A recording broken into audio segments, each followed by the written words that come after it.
पे स्टरलाइजेशन।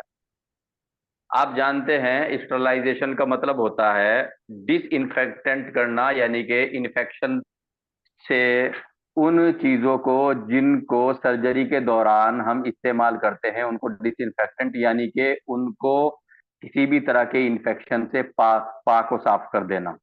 ठीक है। एक्चुअली पाक को साफ कर देना का मतलब ये होता है कि वो चीजें जो कि दौरान सर्जरी इस्तेमाल होती हैं उनके ऊपर कोई ऐसी चीज तो लगी हुई नहीं होती गंदी के भाई कोई हमें साफ दिखेगा, तो उनके ऊपर जो गंदा लगा हुआ होता है एक्चुअली वो माइक्रो ऑर्गेनिज्म यानी कि माइक्रो ऑर्गेनिज्म लगे होते हैं। माइक्रो ऑर्गेनिज्म का मतलब ये है, माइक्रो का मतलब बहुत ही सूक्ष्म ऑर्गेनिज्म यानी कि जीव, सूक्ष्म जीव लगे होते हैं। सूक्ष्म जीव के अंदर क्या आता है, वायरस आती है, बैक्टीरिया, प्रोटोजोआ, फंगस, ये सब चीजें आती हैं माइक्रो ऑर्गेनिज्म में। तो ये सब चीजें चूंकि सर्जरी में जो है इंसान का जो इंटरनल पार्ट है कई बार वो कांटेक्ट में आते हैं, इंसान की बॉडी का कुछ हिस्सा जो है वो खुलता भी है। तो अगर डायरेक्ट वो इंस्ट्रूमेंट या वो चीजें जो कि सर्जरी के दौरान काम आनी है डायरेक्ट वो अंदर टच हो जाएंगी तो जाहिर सी बात है बैक्टीरिया बैक्टीरिया वायरस प्रोटोजोआ ये जो चीजें हैं ये इंसान के अंदर दाखिल हो जाएंगी और इंसान को बीमार कर देंगी। तो वो चीजें जो कि दौरान ऑपरेशन इस्तेमाल आती हैं, चाहे वो इंस्ट्रूमेंट यानी कि औजार हैं, चाहे वो शीट्स हैं, ठीक है, मास्क हैं, ग्लव्स हैं, कैप है, सर्जरी कैप है, जो भी जितनी भी चीजें हैं जो कि इस्तेमाल आती हैं उनको डिसइंफेक्टेंट यानी कि स्टरलाइज करना बहुत ज्यादा जरूरी होता है। इन सब चीजों का यानी कि जो बैक्टीरिया वायरस प्रोटोजोआ लगा होता है इनका खत्म करना, उनको साफ करना जरूरी होता है उन सभी चीजों के ऊपर से जो कि दौरान सर्जरी जिनकी जरूरत होती है। इसी को स्टरलाइजेशन यानी कि अमले ततहीर कहते हैं। स्टरलाइजेशन को अमले ततहीर कहते हैं। अमल ततहीर जो है वो तीन तरीके से किया जाता है। नंबर एक जो है वेपर से यानी कि भाप से किया जाता है। नंबर एक क्या है, वेपर से यानी कि भाप से किया जाता है। एक्चुअली अगर आम जबान में बात की जाए तो स्टरलाइजेशन वो चीजें हैं, वो औजार, वो बेड शीट वगैरह, वो ग्लव्स दस्ताने वगैरह, वो मास्क, वो टोपी कैप जो कि इस्तेमाल की जाती हैं। चूंकि वो चीजें इंसान के इंटरनल पार्ट यानी कि बॉडी पार्ट में जब काटते हैं सिलते हैं पूरा प्रोसीजर कोई भी सर्जरी करते हैं तो अंदर तक जो है वो टच हो सकती है। तो उन चीजों के ऊपर बैठे हुए जो औजार हैं, इंस्ट्रूमेंट, जो शीट्स हैं, ग्लव्स हैं, जितनी भी चीजें हैं उनके ऊपर जो भी माइक्रो ऑर्गेनिज्म यानी माइक्रो ऑर्गेनिज्म उन जीवों को बोलते हैं जो कि नंगी आंख से नहीं दिखाई देते बल्कि जो है किससे दिखाई देते हैं, माइक्रोस्कोप से दिखाई देते हैं। तो उन इस तरह के जो बैक्टीरिया वायरस प्रोटोजोआ फंगस ये सब चीजें होती हैं, यही वो चीजें होती हैं जो कि नंगी आंख से दिखाई नहीं देते। किसी से दिखाई देते हैं, ये सब चीजें दिखाई देते हैं माइक्रोस्कोप से। और अगर ये डायरेक्ट इंसान की बॉडी के इंटरनल पार्ट से टच हो जाए या एंट्री ले लें तो ये बहुत ज्यादा खतरनाक साबित हो सकते हैं। तो इसके लिए क्या है, इसके लिए इनके ऊपर जो ये चीजें हैं जो कि सर्जरी में इस्तेमाल होने वाली चीजें हैं इनके ऊपर जो है जितनी भी, एक मिनट, उनकी सतह के ऊपर जो माइक्रो ऑर्गेनिज्म बैठे होते हैं इनको खत्म कर देते हैं, किल कर देते हैं, ताकि ये दौरान सर्जरी जो है हार्मफुल इन्फेक्शन पैदा ना करें। तो स्टरलाइजेशन का जो अमल है जो कि पाक को साफ करने का अमल है, औजारों को, इंस्ट्रूमेंट्स को, और इंस्ट्रूमेंट्स के अलावा और दूसरी जितनी भी चीजें हैं जो कि सर्जरी के दौरान इस्तेमाल आती हैं उसके तीन तरीके हैं। पहला है वेपर यानी कि भाप, भाप से स्टरलाइजेशन करना यानी कि स्टरलाइज करना। दूसरा है ड्राई हीट यानी कि खुश्क गर्मी, सूखी गर्मी। तीसरा है एथिलीन ऑक्साइड यानी कि केमिकल से स्टरलाइज करना। पहला किससे, भाप से, दूसरा किससे, गर्मी से, और तीसरा किससे, केमिकल से स्टरलाइज करना। अब वेपर यानी कि भाप, ये अमल जो है भाप में जब स्टरलाइज किया जाता है, भाप में जब किसी औजार को, किसी भी सर्जरी में आने वाले इंस्ट्रूमेंट को, किसी भी चीज को जब स्टरलाइज किया जाता है अमल ततहीर के जरिए से, पाक को साफ किया जाता है, तो उसके लिए ऑटोक्लेव नाम की एक कुकर टाइप मशीन इस्तेमाल होती है। ठीक है, एक डब्बा टाइप, एक बॉक्स टाइप गोल जो है ऑटोक्लेव नाम की एक मशीन, जिसके अंदर क्या करते हैं, जिन इंस्ट्रूमेंट को या जिन चीजों को करना होता है, सबसे पहले उन चीजों को बहुत अच्छे से साफ सुथरे किसी भी एंटीसेप्टिक सॉल्यूशन से, किसी भी साबुन वगैरह को धो लेते हैं। पानी से, बहुत अच्छे साफ सुथरे पानी से धो लेते हैं। धोने के बाद उनको अच्छे से सुखा लेते हैं। सुखाने के बाद उनको के ऑटोक्लेव नाम का जो एक डब्बा सा आता है, जो एक मशीन आती है कुकर टाइप की, ठीक है, आम जबान में आम इस्तेमाल में जैसे कुकर होता है, इसी से मिलती जुलती जो एक मेडिकल इंस्ट्रूमेंट है, ठीक है, जिसके अंदर जो है मतलब इन सभी इंस्ट्रूमेंट्स को, सभी शीट्स को और जितनी भी चीजें इससे स्टरलाइज करनी होती है उनको रख करके एक नियमित तापमान पर, एक दाब पर, प्रेशर पर जो है, एक नियमित समय के लिए जब उस करते हैं तो उससे क्या हो जाता है, स्टरलाइज हो जाता है। पहला तरीका। दूसरा तरीका है ड्राई हीट। ड्राई हीट में क्या करते हैं, सभी इंस्ट्रूमेंट वगैरह को बंद करके उसमें सूखी आग, एक तरीके से सूखी गर्मी इसके संपर्क में लाया जाता है। इससे क्या होता है, इससे भी जो इंस्ट्रूमेंट वगैरह होते हैं वो स्टरलाइज हो जाते हैं। तीसरा है केमिकल। केमिकल का क्या होता है, केमिकल से जब हम डिसइंफेक्टेंट करते हैं, यानी कि स्टरलाइज करते हैं, इंस्ट्रूमेंट को स्टरलाइज करते हैं, तो उन इंस्ट्रूमेंट को फॉर्मल्डिहाइड नाम के एक केमिकल में डाल देते हैं। और फॉर्मल्डिहाइड में डालने के बाद ये जो इंस्ट्रूमेंट होते हैं ये स्टरलाइज हो जाते हैं। तो स्टरलाइज करने के तीन तरीके हुए। अब थोड़ा सा जो सबसे ज्यादा प्रचलित तरीका है वो ऑटोक्लेव है।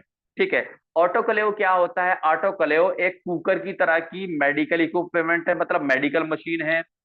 ठीक है, कुकर की तरह की है। इसके अंदर भी इसी तरह प्रेशर बनता है, इसी इसी तरह तापमान बनता है, और इसके अंदर जो है इंस्ट्रूमेंट और जिन चीजों को स्टरलाइज करना होता है उनको रख देते हैं। ऑटोक्लेव का जो टेम्परेचर होता है वो 121 डिग्री से 121 डिग्री जो है, इससे ऊपर ना जाए, इसका ध्यान रखते हैं। जब तक प्रेशर एक क्या होता है, मान लीजिए हमने कुछ चीजों को ऑटोक्लेव किया, तो ऑटोक्लेव करने के बाद यानी कि स्टरलाइज कर रहे हैं, तो स्टरलाइज में हमें ये रखना है, मान लीजिए हमारा स्टरलाइजेशन जो है पूरा हो गया, उसके बाद कभी भी ऑटोक्लेव का जो ढक्कन होता है ऊपर का वो फौरन ना खोलें, क्योंकि वो बहुत अंदर बहुत ज्यादा दाब प्रेशर बना हुआ होता है और वो प्रेशर जो है कोई भी एक्सीडेंट कर सकता है। तो जब प्रेशर जीरो हो जाए, यानी कि जो उसके अंदर भाप का दबाव है जब वो जीरो हो जाए, उसके बाद ही इसको खोलें। जी।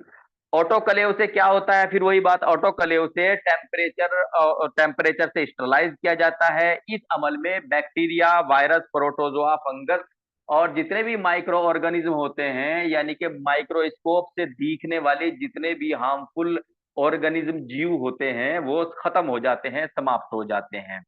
ऑटोक्लेव में क्या करते हैं, सबसे पहले इसकी विधि क्या है, ऑटोक्लेव में नीचे 5 से 10 इंच तक जो है पानी भर लेते हैं। साफ पानी, साफ पानी 5 से 10 सेंटीमीटर भर लेते हैं। उसके बाद एक तिकोना तिपाया सा होता है, उसको रख लेते हैं बीच में। और रखने के बाद उसके ऊपर फिर जो है ड्रम वगैरह, जिसके अंदर चादर, यानी कि शीट, इंस्ट्रूमेंट वगैरह, जो जो भी ऑटोक्लेव करने होते हैं, जिन जिन चीजों को स्टरलाइज करना होता है, वो बिल्कुल बीच में रख देते हैं। और बीच में रखने के बाद फिर उसका ढक्कन बंद करके 30 से 60 मिनट का टाइम लगा करके उसको, इस ऑटोक्लेव को चला देते हैं। ठीक है, मशीन वगैरह को 15 मिनट तक के, अगर कोई किसी मशीन को ऑटोक्लेव कर रहे हैं तो उसके लिए केवल 15 मिनट ही काफी होते हैं। लेकिन जैसे इंस्ट्रूमेंट वगैरह हैं उनको 30 मिनट से लेकर के 60 मिनट तक के लिए ऑटोक्लेव करते हैं। जी। और कई इस तरह के इंस्ट्रूमेंट होते हैं कि उनको स्टरलाइज करने के लिए 90 मिनट यानी कि 1.5 घंटे तक की जरूरत होती है। बस ये स्टरलाइजेशन में इतना ही। अब हम पढ़ते हैं आइसोलेशन। आइसोलेशन को आपने कोविड के टाइम पे खुद सुना होगा कि आइसोलेट कर दिया, आइसोलेशन में डाल दिया, बंद कर दिया, इस तरह की जो भाषाएं सुनने को मिल रही थी। एक्चुअली आइसोलेशन क्या है, आइसोलेशन ये है, ये एक एहतियाती तदबीर है। स्टरलाइजेशन पूरा हो चुका है, नए टॉपिक पे आ गए हैं, आइसोलेशन। आइसोलेशन का मतलब होता है वो व्यक्ति जो या तो बीमार है, या किसी बीमार के संपर्क में रह के आया है, स्वस्थ है लेकिन किसी बीमार के संपर्क में रह करके आया है, उसको कुछ समय के लिए, कुछ दिनों के लिए अलग थलग रख देते हैं। ठीक है, खुले में रखते हैं, जहां माहौल वातावरण बहुत अच्छा हो वहां रखते हैं, खुली हवा मिले वहां पे रखते हैं, ऐसी जगह पे ऐसे आदमी को रख देते हैं। अलग अलग बीमारी का आइसोलेशन पीरियड अलग अलग होता है। जैसे कि कोविड 19 में 14 डेज का आइसोलेशन था। जब कोविड 19 यानी कि कोरोना बीमारी आई, तो इसमें इसमें जो आइसोलेशन था वो 14 दिन का आइसोलेशन था। जी। अब इसमें ये होता है कि इसमें मतलब किन किन चीजों का इस्तेमाल करते हैं। जैसे कि किसी मरीज को आइसोलेट कर दिया, तो आइसोलेट वाले मरीज के पास आइसोलेशन में डॉक्टर जा सकता है, नर्स जा सकती है, मल्टी हेल्थ वर्कर जो पर्पस वर्कर होते हैं, जो कि एक तरीके से कंपाउंडर होते हैं, वो जा सकते हैं। इसके अलावा किसी और को आइसोलेशन में जाने की इजाजत नहीं होती। और ये लोग भी जब आइसोलेशन में जाएंगे तो ग्लव्स पहन के जाएंगे, मास्क लगा के जाएंगे, डॉक्टरी चश्मा जो गॉगल्स होते हैं उसको लगा के जाएंगे, कैप लगा करके जाएंगे, पूरी एहतियात के साथ जाएंगे। जो डॉक्टर है, नर्स है और मल्टी हेल्थ वर्कर लोग हैं, ये लोग भी पूरी एहतियात के साथ जाएंगे।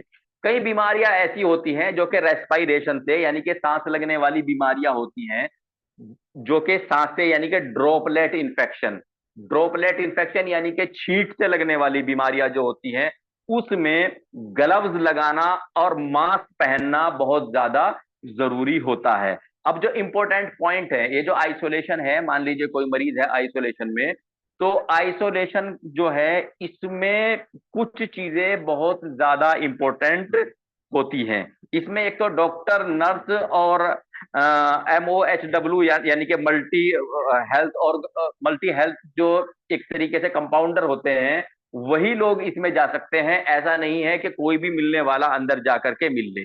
दूसरा क्या होता है, ग्लव्स हुआ, दस्ताने, कैप यानी कि टोपी, गाउन यानी कि पूरा का पूरा जो एप्रन होता है वो, गोगल्स यानी कि डॉक्टरी चश्मा, इन सब चीजों के साथ ही आइसोलेशन में, आइसोलेशन का जो मरीज होता है, आइसोलेशन के मरीज के पास जा सकते हैं।